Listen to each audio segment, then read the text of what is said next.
Michael Wittmann, el más famoso comandante de carros de combate del Tercer Reich. Fue el tanquista alemán más condecorado de la guerra. En Kursk, la más famosa batalla de carros de la historia, es punta de lanza de la ofensiva. Wittmann destruía uno tras otro. Nuestros carros ardían. Era un infierno. En Normandía, Wittmann se vale él solo para frenar el avance aliado. En cuestión de minutos, ese tanque alemán inutilizó a muchos carros británicos. La última batalla de Wittmann le convierte en una leyenda nazi. Para los alemanes, montar esa ofensiva era poco menos que un suicidio. Aunque han pasado 60 años desde la muerte de Wittmann, su legado, su aura, perdura.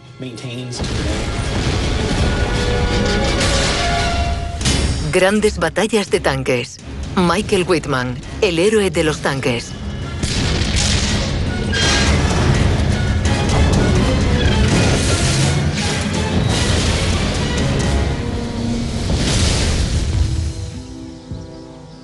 Cementerio militar alemán Lacan, Normandía, Francia.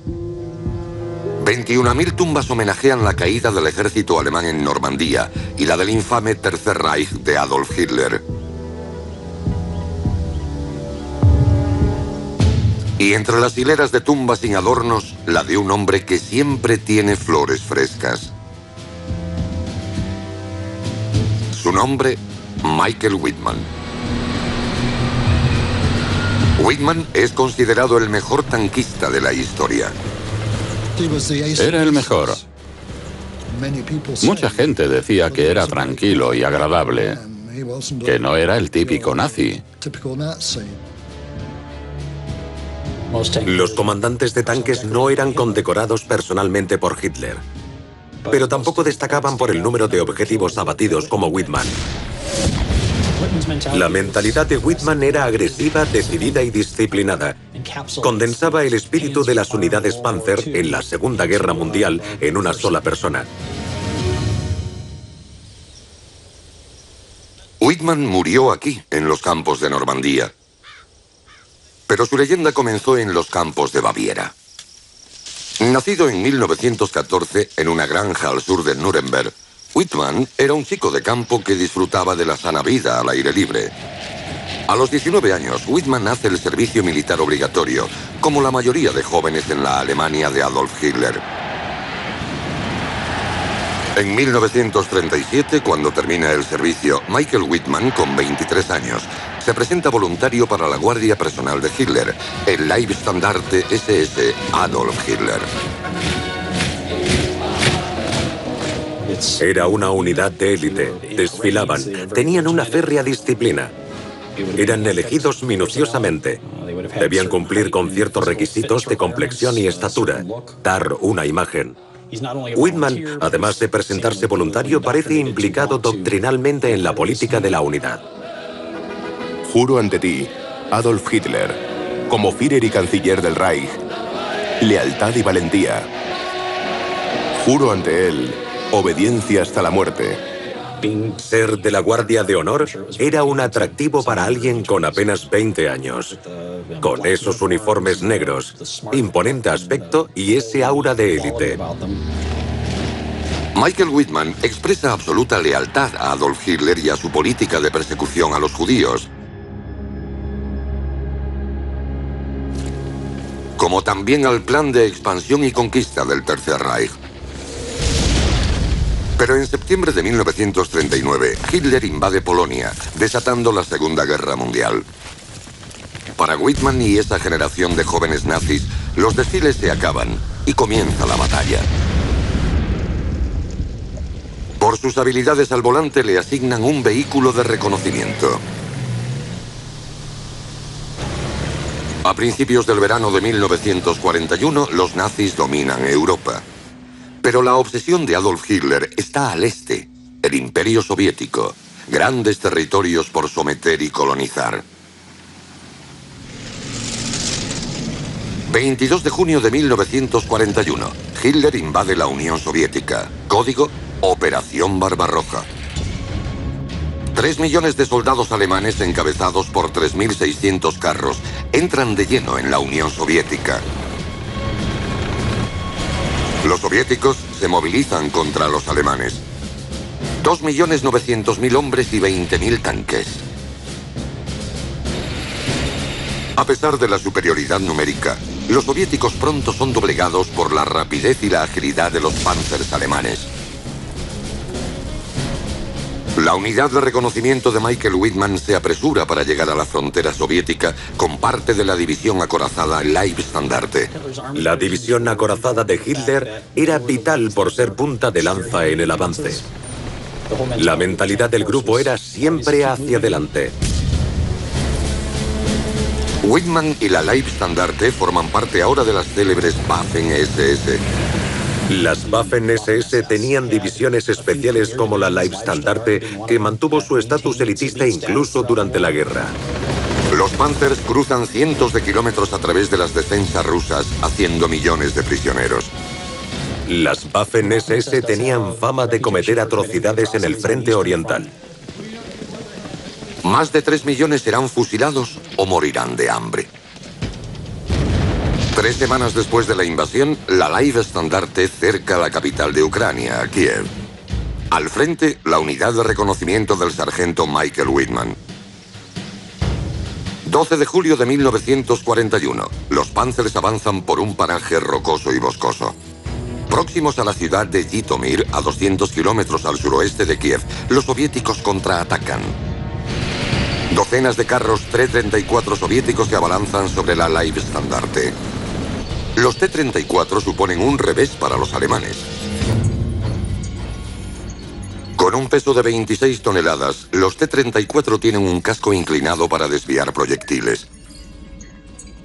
Armado con un potente cañón de 76,2 milímetros, es superior a todo lo conocido por los alemanes.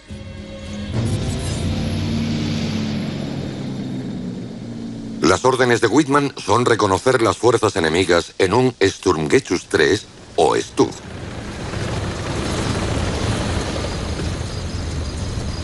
Wittmann dirigió su Sturmgeschütz al terreno elevado para intentar localizar a los soviéticos.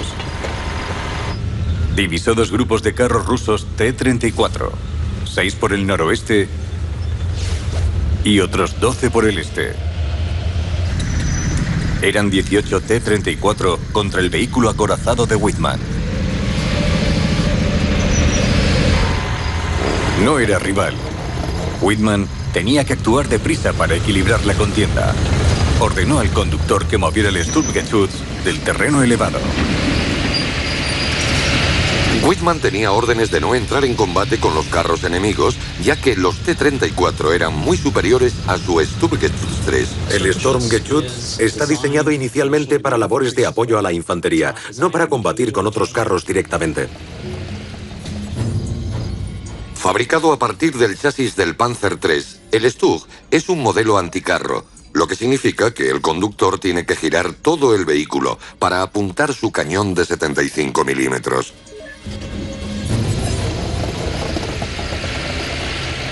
El cañón del Sturmgeschütz solo tiene un ángulo de giro de 24 grados. Tienes que encarar al enemigo de frente, no desde el costado. Si ves al enemigo, tienes que girar. A pesar de ser superado en número y potencia por los tanques rusos, Wittmann desobedece las órdenes y ataca a los T-34. Su personalidad iba de la mano de la ideología Panzer de atacar. Era lo primero que tenía en su cabeza, la oportunidad de anticiparse. Cuando los T-34 avanzaban hacia la cima de la colina, la única esperanza de Wittmann era tender una emboscada.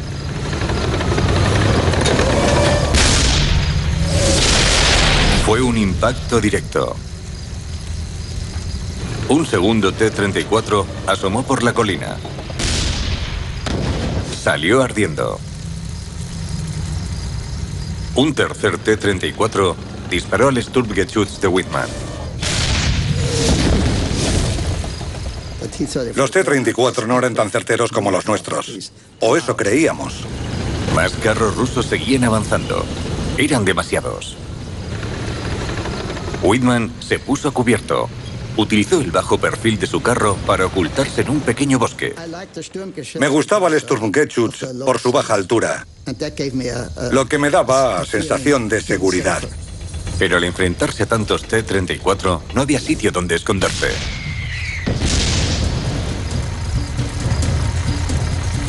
El conductor de Whitman giró el Stug para apuntar a los rusos. Disparar tenía sus problemas por la imposibilidad de girar la torreta para apuntar. Tenías que girar todo el vehículo. De nuevo, su artillero hizo un blanco directo.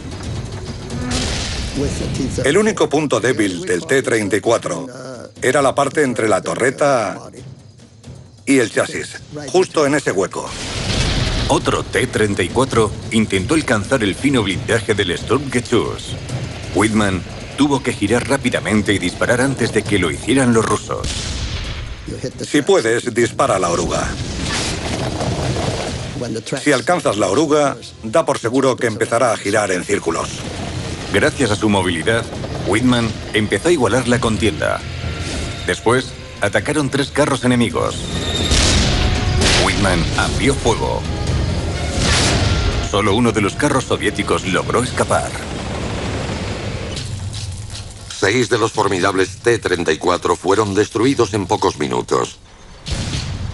Whitman y sus hombres frenan la ofensiva soviética. Por sus acciones, Whitman es galardonado con la Cruz de Hierro de segunda clase. Impresionados por sus gestas, los superiores de Whitman le devuelven a Alemania para adiestrarlo como oficial de las SS. El ascenso de Whitman es imparable. Otoño de 1942. Bad Tölz, Alemania. Michael Whitman comienza su preparación en la Academia de las Waffen-SS de Heinrich Himmler. El objetivo es formar una nueva élite militar, los futuros líderes del imperio nazi de Hitler. Whitman se gradúa como alférez de las SS y pronto comienza su preparación con el nuevo carro alemán, el Tiger. Es la respuesta de Hitler al T-34 soviético. Se trata del mejor carro de combate del mundo. Con sus 100 milímetros de blindaje frontal, el Tiger es prácticamente impenetrable. Su cañón de 88 milímetros puede alcanzar a un T-34 a más de 2 kilómetros. Los que íbamos en el Tiger estábamos orgullosos. Teníamos el mejor equipo que existía. Era un buen tanque y por primera vez llevábamos a la delantera a los rusos en ese aspecto. En febrero de 1943, Whitman es llamado de nuevo al frente ruso como parte de la nueva unidad Tiger de la Leibstandarte. Pero en verano, el rumbo de la batalla se pone en contra de Alemania. Fuerzas rusas aparecen por el oeste creando un gran saliente que penetra en las líneas germanas cerca de la ciudad rusa de Kursk. Desesperado por recuperar la iniciativa, Adolf Hitler planea una contraofensiva, la Operación Citadel.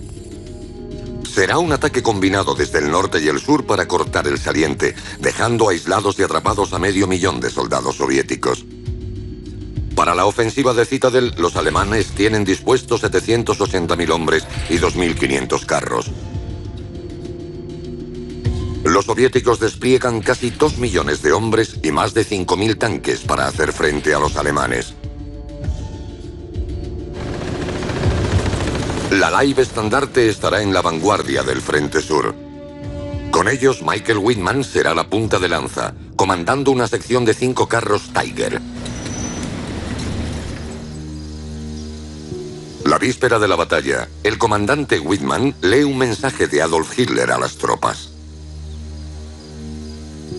Soldados, hoy desplegaremos una gran ofensiva cuyo resultado será decisivo para el devenir de la guerra. Mis soldados, ahora, al fin, tenéis mejores armas que el enemigo. La madre patria os mira con ardiente confianza. Pensábamos que éramos superiores a los carros rusos. Al menos nos hicieron creer eso, lo que ayudaba a sentirnos confiados. Son los efectos de la propaganda. 5 de julio de 1943. Al atardecer, las unidades Tiger esperan la orden de atacar. La orden llegó a las radios de los carros. Panthers, adelante. Mientras avanzábamos, una lluvia de proyectiles caía sobre nosotros.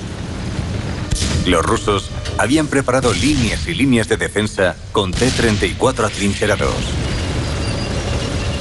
Dado que el T-34 era inferior al Tiger I, necesitaba compensar sus debilidades. Una de las soluciones era atrincherar de antemano los vehículos. El proyectil tendría que atravesar varios metros de tierra para alcanzar al vehículo. Los potentes cañones de 88 milímetros atraviesan las defensas rusas.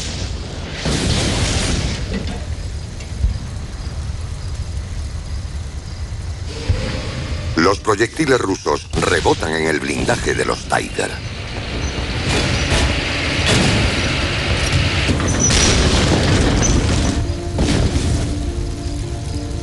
Doblegando una tras una las líneas de defensa rusas, Whitman y los Tigers se aproximan a su objetivo, pero los rusos continúan mandando oleadas de carros ante nuestro avance. Nuevas presas para el cañón de Whitman.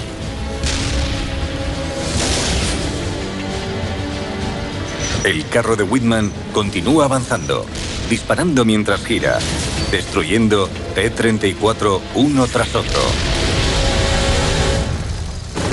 Tras inutilizar 8 carros y 12 anticarros, el primer día de batalla es todo un éxito para Whitman y su unidad de élite. Lo llamamos Chusanguispiel o juego en equipo. Cada uno desarrolla su cometido en armonía. El cargador, el artillero, el comandante, el conductor, el operador de radio. Un equipo unido. 12 de julio de 1943. Los alemanes ponen rumbo a la última línea de defensa rusa antes de Kursk. El comandante de Whitman es herido y este recibe la orden de dirigir la unidad Tiger de la Leibstandarte justo cuando la batalla de Kursk llega a su punto álgido. Sin que los alemanes lo sepan, los rusos organizan una última contraofensiva a la desesperada. Los alemanes estaban a punto de entrar en campo abierto y los soviéticos empezaban a tener miedo. Iban a jugársela como último recurso. Los rusos envían 500 tanques al oeste para atacar el flanco derecho alemán, pero los carros de las Waffen-SS giran al este. Estas dos potentes fuerzas van a colisionar cerca del pequeño pueblo de Prokhorovka. Al Alfred Whitman y a sus hombres se les ordena permanecer en terreno elevado.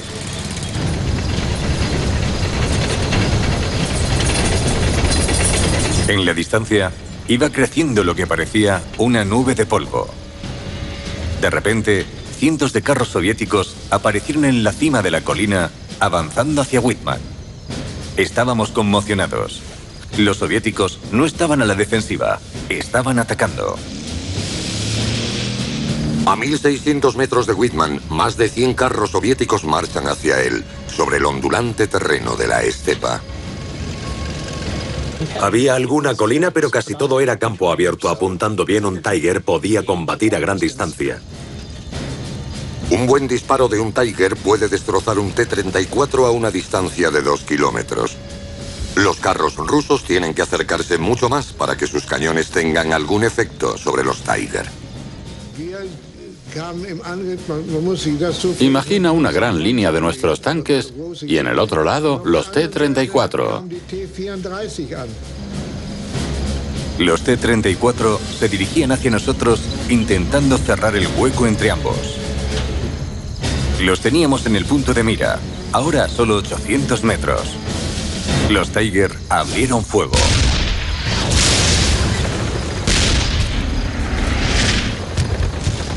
Muchos tanques en una zona reducida para el comandante de un Tiger I sería como una galería de tiro al blanco. Los T-34 no estaban lo bastante cerca como para penetrar el blindaje de los Tiger, por lo que tenían que seguir avanzando directos hacia nuestra posición. Estaban ya a 700 metros. Se acercaban más. Y más. Los cañones de los Tiger no paraban de disparar. Pero eran muchos T-34.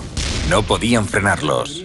Y de repente estábamos frente a frente con los alemanes. Los rusos avanzan hacia la formación de las SS.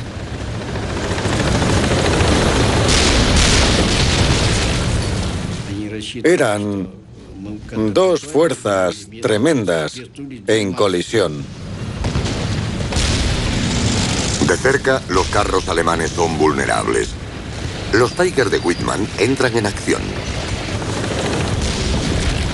Los artilleros de Whitman disparan en movimiento una y otra vez. Una de las razones del éxito de Whitman como comandante de un Tiger fue su habilidad para disparar en movimiento.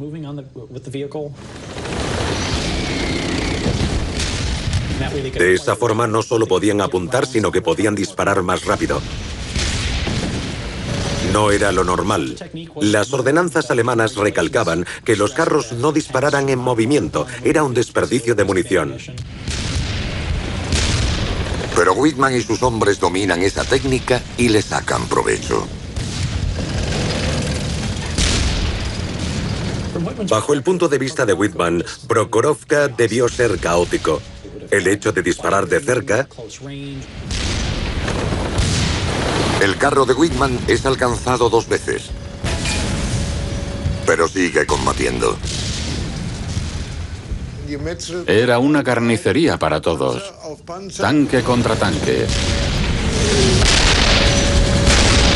La batalla continúa durante horas. Los rusos sufren cuantiosas pérdidas. Pero logran frenar el avance alemán. Nuestros tanques ardían. Los tanques alemanes ardían. Era un infierno. La de Kursk fue una de las grandes batallas de tanques de la historia por el gran número de vehículos blindados en una zona tan pequeña. Nuestra unidad Tiger vivió una gran racha de victorias. En la batalla de Citadel Kursk, destruimos 151 carros enemigos. A pesar del éxito de las unidades Tiger, la feroz defensa rusa había detenido la ofensiva de Hitler. Los alemanes habían perdido la decisiva batalla de tanques en el frente oriental. De ahora en adelante, Michael Whitman combatirá por su supervivencia y por la de la Alemania nazi. En su tercer invierno en el frente oriental, el ejército alemán se bate en retirada. Los rusos los han empujado a 500 kilómetros de Kursk, de vuelta a Ucrania. La unidad Tiger de Michael Whitman combate desesperadamente en la retaguardia. Habían trasladado a las unidades Tiger de un sector a otro para intentar tapar las brechas abiertas por las fuerzas soviéticas para que las alemanas pudieran continuar con la retirada hacia el oeste. El rápido avance ruso deja las líneas soviéticas de suministro peligrosamente extendidas, haciendo de los convoyes de suministro una necesidad vital. 6 de diciembre de 1943.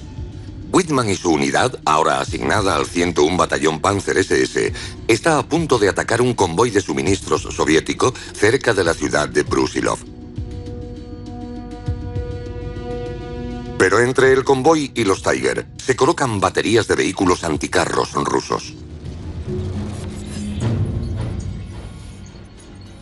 El anticarro soviético de 76,2 milímetros es un asesino de tanques. Puede penetrar el flanco de un Tiger a una distancia de 1 kilómetro y deshabilitar su oruga.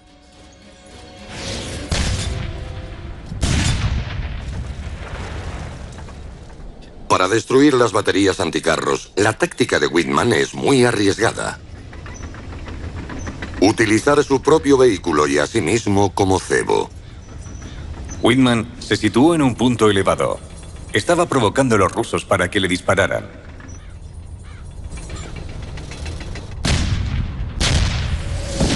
Picaron el anzuelo. Los cañones habían revelado sus posiciones.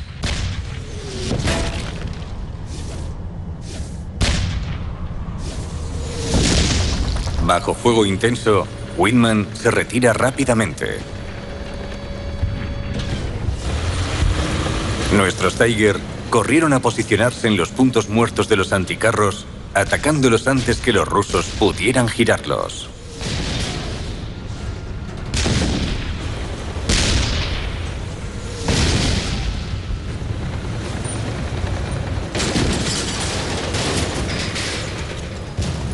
La táctica de Whitman ha funcionado.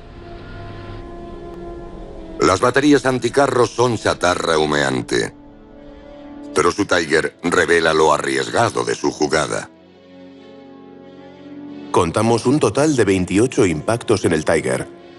Algunos pequeños, pero otros tan grandes que podías meter el puño. Eliminados los anticarros, Whitman avanza hacia la vía de abastecimiento. Se pone a cubierto para observar el camino y detecta un convoy. Aunque superado en número, Whitman decide atacar por su cuenta. Whitman se decidió por la solución menos mala. Cada vez asumía más riesgos por la urgente necesidad de enfrentarse a los objetivos enemigos. Como un lobo atacando a su presa. Inutiliza inmediatamente el carro de la vanguardia y el de la retaguardia, dejando el convoy atrapado en la carretera a su merced. Whitman destruyó al enemigo con una tremenda cortina de fuego artillero. Dejó su fiereza plasmada en el camino, convirtiendo largas columnas de vehículos soviéticos en chatarra. Esto hizo que la confusión reinara entre los soviéticos. El audaz ataque de lobo solitario de Whitman funciona a la perfección. El convoy ruso ha sido destruido. En las siguientes semanas sigue causando destrozos, eliminando 61 carros enemigos. El número total de enemigos abatidos llega a 117. Pinta el número en el cañón. El 16 de enero de 1944, Whitman es condecorado con la Cruz de Caballero, el segundo honor militar más alto de la Alemania nazi. Solo unas semanas después, recibe las hojas de roble y es ascendido a teniente. El 2 de febrero de 1944, Whitman es llamado al cuartel general del Frente Oriental del Führer para recibir su nueva condecoración de manos del mismísimo Adolf Hitler. Uno de los motivos por los que Whitman acumuló tantas distinciones fue porque formaba parte de la división Leibstandarte SS de Adolf Hitler y el nombre de Hitler tenía mucho peso. Se le ordena volver a Alemania, donde sus gestas lo han hecho famoso. Pero el país que encuentra a su vuelta está en ruinas, a consecuencia de los bombardeos aliados. La vista de tanta destrucción sin sentido de nuestras ciudades hace que el corazón se estremezca. Los angloamericanos nos han enseñado a odiar. Verán cómo nuestro odio se transforma en energía. Solo deseamos tenerlos delante de nuestras armas. Nuestro lema se resume en una palabra: venganza. El desgaste de la guerra jugaba en contra de Alemania. Buscaban fórmulas para elevar la moral de la gente. Visitó la fábrica Henschel, donde se producía el Tiger I, y dio una arenga a los trabajadores.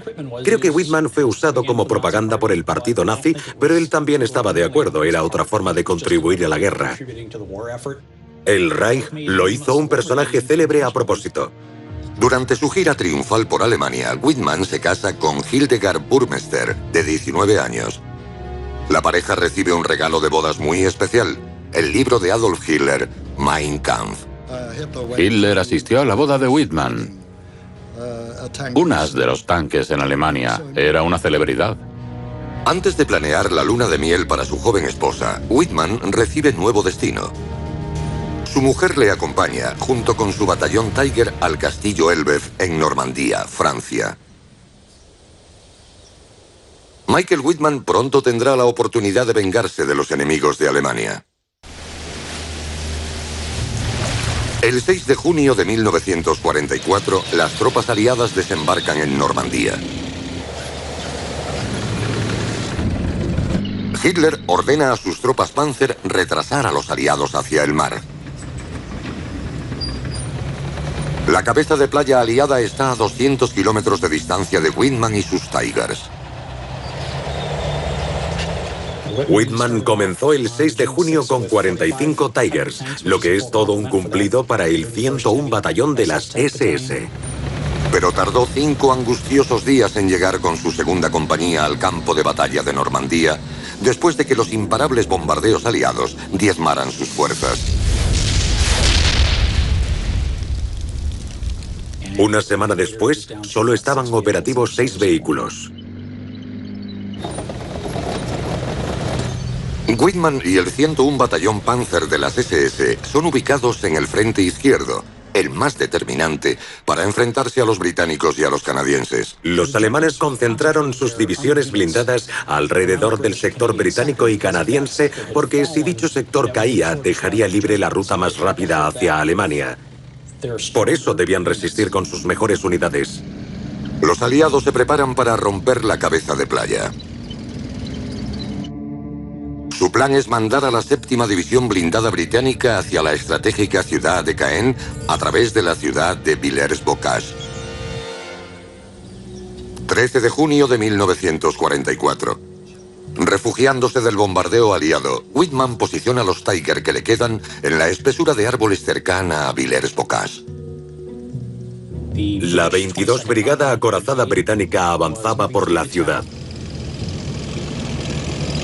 La columna de carros británicos está a solo 200 metros de la posición de Whitman. Los británicos no saben que Whitman se oculta ahí, pero pronto lo averiguarán. Entonces un hombre apareció en el puesto de mando y dijo: Sturmführer, hay carros acercándose. No creo que sean alemanes. No tenía ni idea de que el enemigo aparecería de repente. Whitman vio su oportunidad cuando aparecieron los blindados británicos, todos en fila, aproximándose a su posición. Vi cómo los tanques americanos e ingleses pasaban a solo 150 o 200 metros de distancia.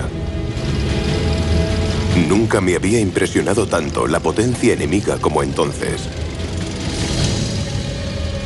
Whitman se enfrenta a 138 carros y vehículos blindados, con solo 6 tanques. No fue fácil dar la orden de atacar, pero sabía que era absolutamente necesario y decidí abalanzarme sobre el enemigo. La súbita decisión de Whitman se convertirá en leyenda. No tenía tiempo de reunir a mi compañía. Preparé un solo tanque. Fui hacia la columna, sorprendiendo a los ingleses tanto como ellos me habían sorprendido a mí. Inmovilicé primero a 2 carros por la derecha, luego a uno por la izquierda. Estando tan próximos, no había sitio para maniobrar. Después giré a la izquierda y ataqué a los vehículos acorazados de transporte en mitad del regimiento. Nunca abandonaron la carretera. Se sorprendieron tanto que huyeron, pero sin sus vehículos. Saltaron y yo disparé a los vehículos del batallón mientras conducía.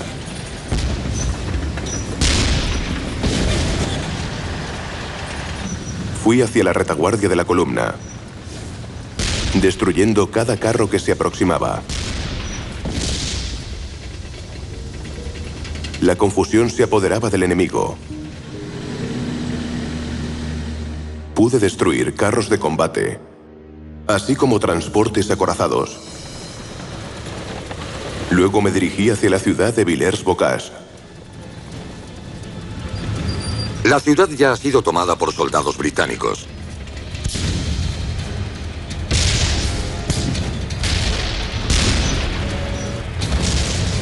Whitman siguió con su ataque en solitario, destruyendo un total de 21 carros aliados.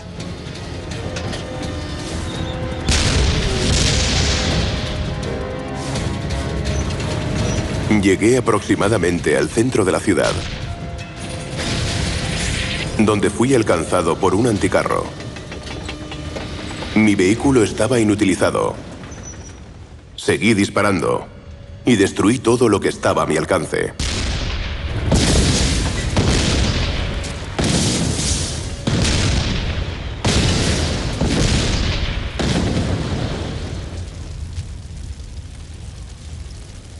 Después abandoné el tanque. La mortal acometida de Whitman ha durado apenas 15 minutos, pero ha desarmado a todo un regimiento enemigo. Inutilizar el solo una columna británica impidió durante 2 meses que los aliados tomaran la zona de Caen, lo que aumentó la valía de Whitman como comandante de Panzers. Los noticieros alemanes informan de la derrota aliada en Villers-Bocage. In den engen Straßen wurde eine stärkere amerikanische Panzereinheit gestellt und zusammengeschossen. Whitman es el tanquista más famoso del ejército alemán.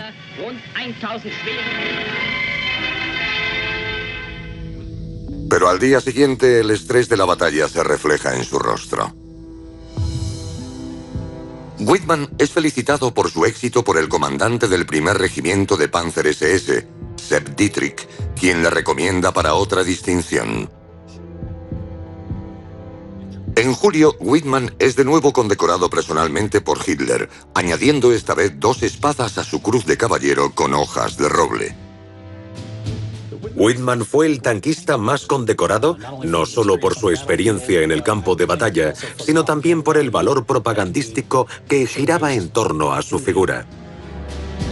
Y así, Michael Whitman alcanza la cúspide de su fama en Normandía.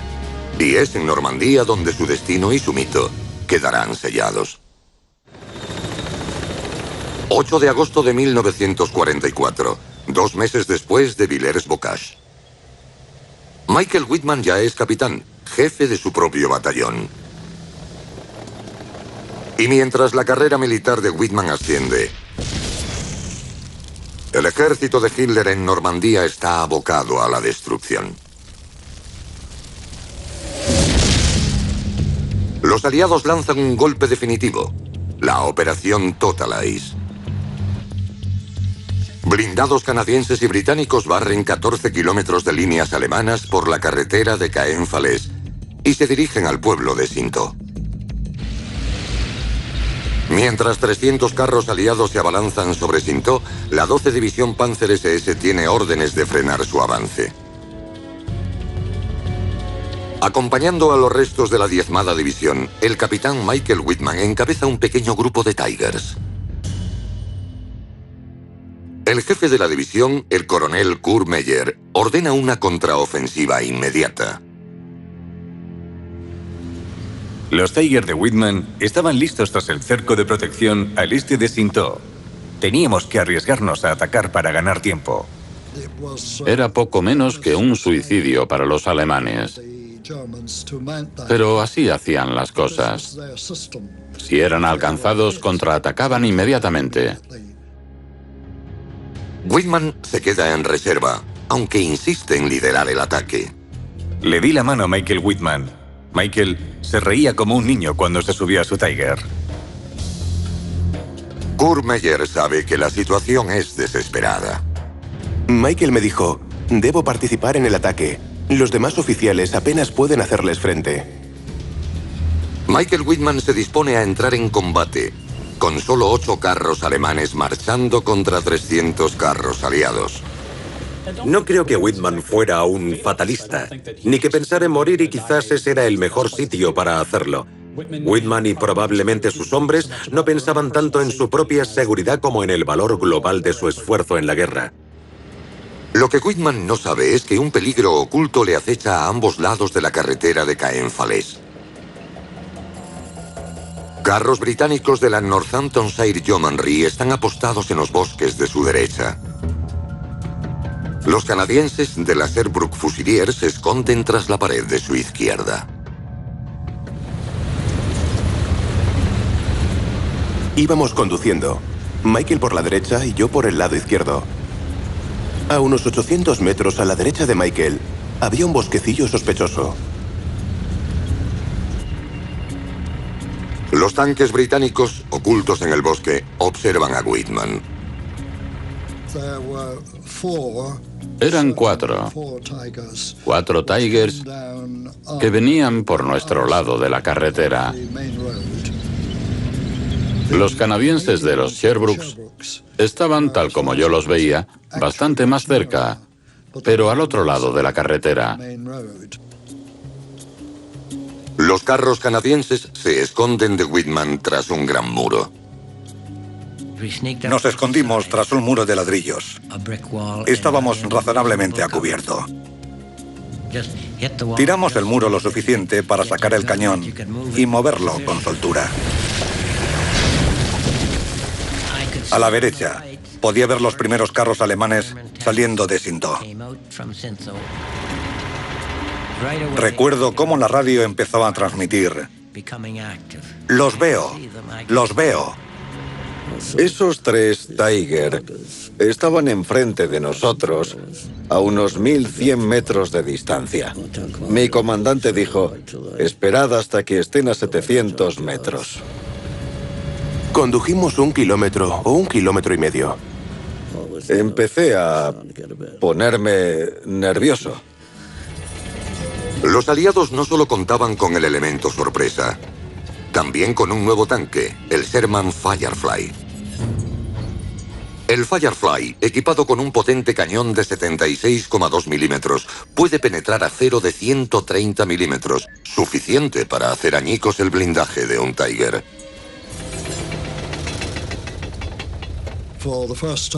Nos dimos cuenta de que por primera vez contábamos con un carro equivalente al Tiger. Los Tiger de Whitman llegan a la zona de peligro. Vi con mis propios ojos el carro más cercano a la carretera a unos 190 metros. El comandante dijo: "Avance, conductor", y salimos de nuestra cobertura. Mientras lo hacíamos decía: "Apuntad al Tiger de detrás". Disparé. Estábamos bajo fuego intenso. Recibí un mensaje por radio de Michael. ¡Cuidado, cuidado! ¡Atacan por la derecha! Miré al segundo carro y le disparé una vez. El cargador volvió a cargar. Otra vez, dispare cuando esté listo. 3 de los 4 Tiger son destruidos. Solo queda el de Whitman. Los canadienses abren fuego a quemarropa sobre el tanque de Whitman. Creo que iba en el que acerté. Los demás de mi escuadrón también disparaban. El Tiger de Whitman es alcanzado. Cuando estaba a 300 metros del Tiger de Michael, las llamas empezaron a prender el carro. Recuerdo una tremenda explosión y ver cómo la torreta caía al suelo.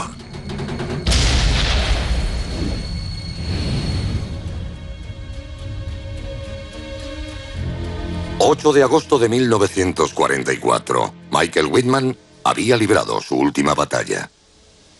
Probablemente sus últimos pensamientos cuando iba por la carretera fueron: allá voy, Valhalla, como un último deseo. Debía saber de antemano que no iban a ganar. 25 de agosto. Días después de la muerte de Whitman, el ejército alemán en Normandía es derrotado. Muchos de los soldados de Hitler están enterrados en Normandía, en el cementerio militar alemán La Camp. Algunas tumbas rememoran el inesperado fin del imperio nazi. Aunque la de Michael Whitman aún es honrada. Creo que hay una cierta mitología en torno a las experiencias de combate de Michael Whitman. La gente lo mira y dice: sí, eres nazi, pero no es esa la razón por la que admiran sus habilidades en combate. Si hubieran sido las víctimas, habrían tenido una perspectiva diferente. Asumió las tesis de Hitler hasta el punto de subirse a un carro de combate e invadir otros países, uno tras otro, matar hombres, mujeres y niños. Será un héroe para los alemanes, pero no para mí. Aunque han pasado 60 años desde la muerte de Whitman, su legado y su carisma aún perduran. Juro ante Adolf Hitler, como Führer y canciller del Reich. Obediencia hasta la muerte.